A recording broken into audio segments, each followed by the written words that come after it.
સાહિત્ય ફોરમ અંકલેશ્વર દ્વારા આયોજિત વરસાદી વાયરા કવિ સંમેલન સાહિત્ય પ્રેમીઓની ઉપસ્થિતિમાં ઉત્સાહભેર યોજાયું હતું।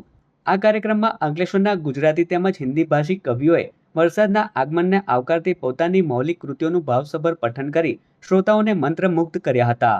કવિઓએ વરસાદ સાથે જોડાયેલી પ્રકૃતિની રમણીયતા, માનવ સંવેદનાઓ, પ્રેમ, વિરહ અને જીવનના વિવિધ રંગોને પોતાની રચનાઓમાં અભિવ્યક્ત કરી અનોખું સાહિત્યિક વાતાવરણ સર્જ્યું હતું।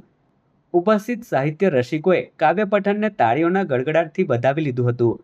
આ પ્રસંગે સાહિત્ય ફોરમની સાહિત્યિક પત્રિકા સર્જનનું વિધિવત વિમોચન પણ કરવામાં આવ્યું હતું। પત્રિકામાં સ્થાનિક સર્જકોની વિવિધ સાહિત્યિક કૃતિઓને સ્થાન આપવામાં આવ્યું હતું। આ પ્રસંગે અંકલેશ્વર ઉદ્યોગ મંડળના પ્રમુખ વિમલ જેઠવા મુખ્ય અતિથિ તરીકે ઉપસ્થિત રહ્યા હતા। ઉપરાંત ઉદ્યોગ અગ્રણીઓ મનસુખ વેકરિયા, મનોજ આનંદપુરા, આર.ડી. મહેતા તથા રાજેશ દુધાતે વિશેષ હાજરી આપી કવિઓને પ્રોત્સાહિત કર્યા હતા। આ કવિ સંમેલનમાં અંકલેશ્વરના કવિઓ હેમાક્ષી શાહ, ઉર્મિલ પંડ્યા, ભાવના શાહ, રાજેન્દ્ર મહેરા, સંજય પાંડે, દેવાનંદ જાદવ, દક્ષા આહિર, મનીષા દુધાત, મધુ ગોળ તેમજ પ્રકાશ લાડે રચનાઓ રજૂ કરી હતી। સમગ્ર કાર્યક્રમનું સંચાલન ભદ્રેશ પટેલે કર્યું હતું। વરસાદી વાયરા કવિ સંમેલને અંકલેશ્વરના સાહિત્યિક જીવનમાં એક યાદગાર પ્રકરણ ઉમેર્યું હોવાનું ઉપસ્થિતોએ જણાવ્યું હતું।